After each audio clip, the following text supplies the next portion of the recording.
Reportage Margot Subra-Gomez avec Yves Ginca et Stéphane Guimau. La sortie du glyphosate, l'herbicide bon marché, certains agriculteurs en payent déjà le prix. Dans son verger de 50 hectares, Laurent Rougerie pratique le désherbage mécanique. Voilà, vous pouvez constater là où la machine est passée, donc on a détruit l'herbe en surface. Cela fait 2 ans qu'il a arrêté de pulvériser du glyphosate au pied de ses pommiers. Désormais, il utilise cette machine, moins agressive.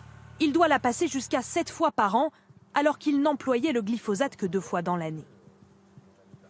Ça coûte cher parce que voilà, c'est l'amortissement du matériel qui est important, les frais de main d'œuvre, de carburant. Voilà, aujourd'hui, moi sur une exploitation comme la mienne, c'est une personne spécifique, donc c'est des chauffeurs de tracteurs un peu plus expérimentés, donc ils nous coûtent plus cher et c'est du personnel en plus sur toute la campagne.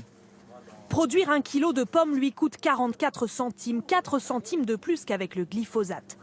Mais il a décroché un label qui lui permet de vendre ses pommes en moyenne 10% plus cher et de rentrer dans ses frais. Se passer du glyphosate exige donc des investissements que tous les agriculteurs ne peuvent assumer seuls. Cet autre producteur s'est rapproché de son voisin pour acquérir cette machine, un investissement de 18 000 €.